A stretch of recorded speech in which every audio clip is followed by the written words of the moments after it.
Well, this is Black History Month, and quite often during Black History Month, in other years, the last 5 years this show's been going on, I've had a variety of people come in and talk about what Black History Month means to them, how they celebrate with their children. But we're drawing to the close of that month. This is almost the end of February. I wanted to share some thoughts, and in part they're based on what I read in this book called, again, Race Against Time. But it's about Black History Month and whether conservatives should celebrate it, ignore it, explain it. But I'll kick it off by telling you two quick stories. You all know, I believe, you know the name Candace Owens. She is the founder of Blexit. She is the one stands for the Black and Latina exit from the Democrat Party. She's a very beautiful young Black woman who has is trying to lead a movement in America to inspire Black Americans to exit voting for the big government Democrat Party. The way she got started, one of her main famous videos she did, literally just sitting in her apartment, I believe at the time in Philadelphia, maybe in New York City, sitting there just doing videos, YouTube videos into her phone. She told a story about her life that day. She said, I got up this morning, I decided to go to the gym and work out. So I went to the gym, I checked in at the front desk. The guy who happened to check my ID was white, he's a white guy.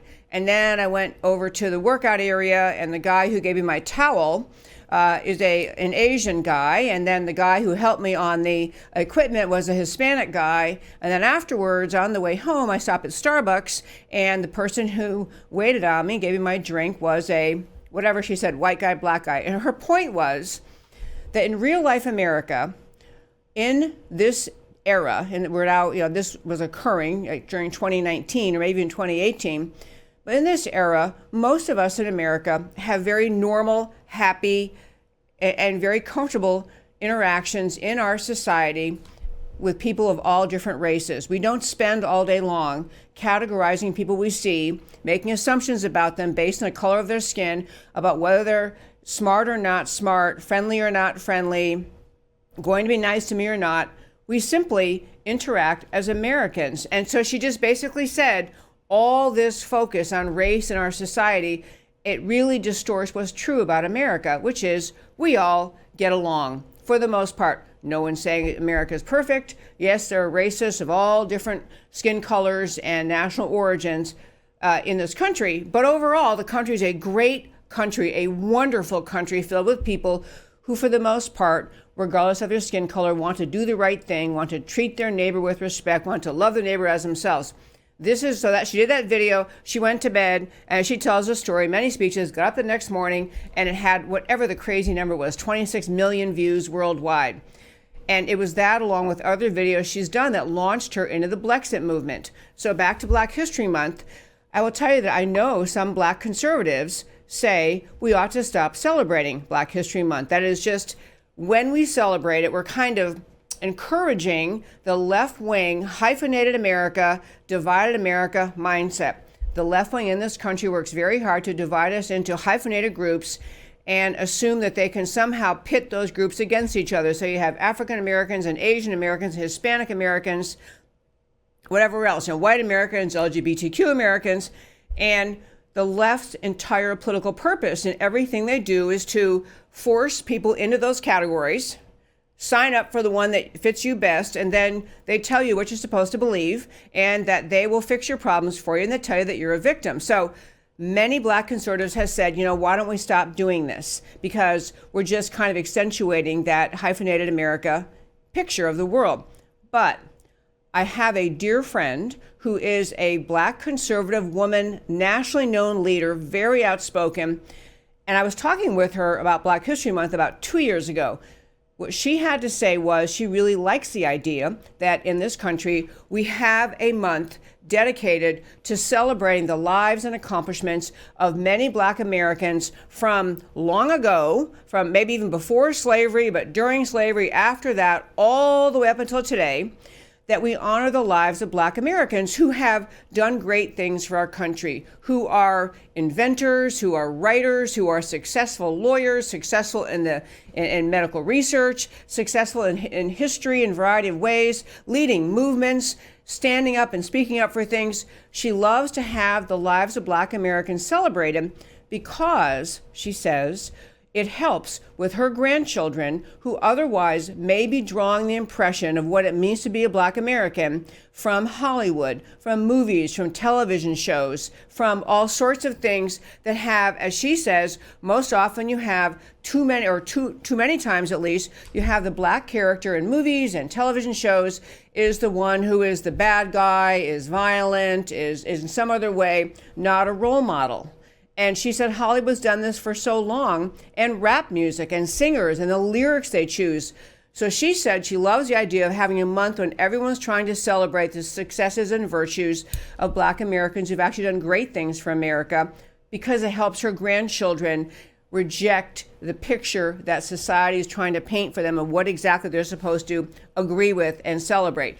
So I love that point. And I actually think in Black History Month, we have a wonderful opportunity. We've done many times on the show, but talked about the accomplishments of people like Thomas Sowell, a modern day Black hero, historian, writer, very, very profound thinker. Supreme Court Justice Clarence Thomas. We have had the movie Hidden Figures about the brilliant mathematicians and engineers who are Black women who helped NASA, stories that were hidden for years, why that movie is called Hidden Figures. It was Katherine Johnson, Dorothy Vaughan, and Mary Jackson. We have the stories of Frederick Douglass, Harriet Tubman, all sorts of leaders in industry. So I do really like that, and I think it's a very valid point. But the downside of Black History Month, and why some people get concerned about how much credence we give to it, is not just because of the perpetuation of the hyphenated America, define yourself by your skin color, left-wing thinking. There's also what Black History Month can do is be the source of agitation by left-wing politicians who want to encourage Black Americans to think of themselves as victims. Think of themselves as people who are victimized, despised, hated, and mistreated by American society. And so the Black History Month gives them a time to dig in and sow the seeds of more outrage, more anger, more victimhood, and then to make demands, political demands on the country for all sorts of ways to fix past wrongs in the country. No one's saying that there aren't past wrongs. Of course, there are past wrongs. But the idea that in our country, we choose a holiday or the whole month of February, Black History Month, as a time to say, we're instead of focusing on all the good figures we could be learning about, we're going to focus on all the bad that happened in American history, and maybe we're even going to spring and create more policies that the American left can always think up, expanding affirmative action, reparations, all sorts of, we have to have classes in college and on white privilege and the endless denunciation of people simply for being born white. This is what springs out of the left, sometimes in response to Black History Month. But I think at the end of the day, what really is the bottom line of Black History Month, to my sense, is this. We have to have in our country an honest accounting of our history. We truly have to have the ability in our country to have the honesty to recognize that obviously we've all recognized slavery was wrong. And we went through the civil rights era, and we ended segregation, and we called out Jim Crow laws, and we called out and prosecuted people who joined the KKK. We had an era in our country relatively recently where there was truly not just evil segregation in the South, but grotesque, horrific, indescribable, wholly unacceptable, violent racism committed in the South by white Americans, by members of the KKK and people in authority, pastors and preachers in the South and sheriffs in the South. All of them perpetuated and permitted grotesque treatment of Black citizens during the era leading up to the civil rights and even past the time that the Civil Rights Acts passed. So you have in modern memory, I mean, the incidents that were in this book that I mentioned to you a moment ago, the incidents that this author talked about. One was the 1964 triple murder of the civil rights activists, James Chaney, Andrew Goodman, Michael Schwerner. That was 1964. You had the murder of Medgar Evers in his driveway. That was in 1963. And I'm getting other more stories he tells, but the point is, the 1960s, for many Americans still alive today, who either lived in this area, knew what was happening in Mississippi and Alabama, or they at least learned about it from their families of lynchings and just horrific, unjustified brutality against Black Americans. Those memories do live in people alive today, and they are memories, and there are instances that people learned about, Black Americans learned about from their parents, from their relatives. So these are not ancient history. These are not 100 years ago during slavery. These are in, common modern memory of some Black Americans.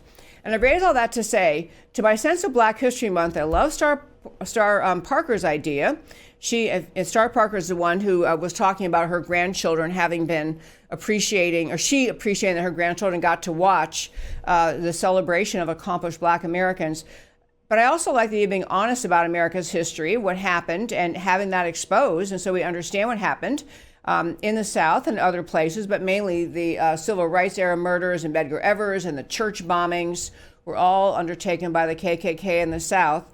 And at the same time, with that honest recognition and the determination to bring people to justice, we also had in America an extraordinary, profoundly great history in this country of the American people rising above racism themselves, of the American people. In fact, Larry Elder, a longtime Black conservative spokesperson, writes about this and encourages this idea. If we just focus on the evils of the harm to Black Americans by things that happened in the past, where is the place for celebrating what the good that happened? Where is the place for celebrating that the people who had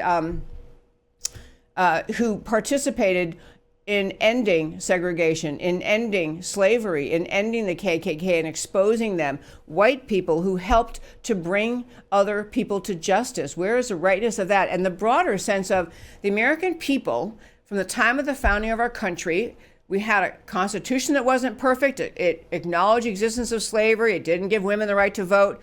But over the decades and centuries, America has been on a perpetual, constant self-improvement mode.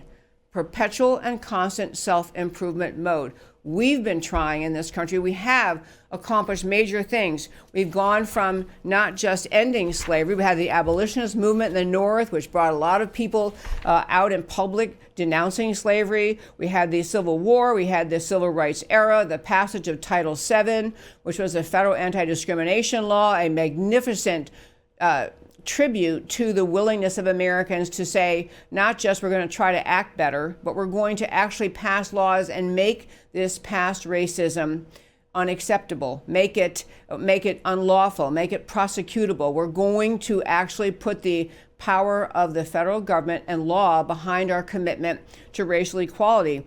We had the ending of segregation. None of these things happened easily, but there were white and Black Americans fighting for all of these things. There were white Americans fighting alongside their Black brothers and sisters, working to end segregation and the Jim Crow laws, to attack the KKK, and to make them, the KKK, the Ku Klux Klan, an object of loathing and hatred.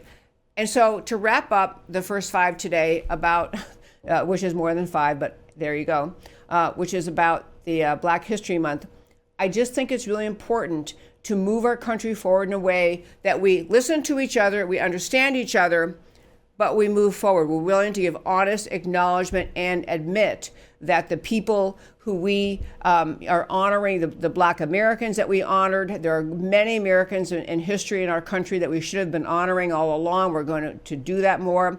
We're going to be honest about the history of America. We're going to work to correct the wrongs of the past. And if we still have people who have committed acts that are, that should have been prosecuted, we're going to go ahead and do it. But we have to be willing as Americans to also embrace the truth of what Candace Owens points out, the truth what I talk about often and many others do, which is America is mostly a place filled with good people of all backgrounds, all races, all ethnicities, who try very, very hard to do the right thing, to love their neighbors as themselves, and to be better Americans. And we have, in the course of American history, made America better and better and better. And I would love for that to be a central thing we celebrate in Black History Month. And that, my friends, is today's First Five.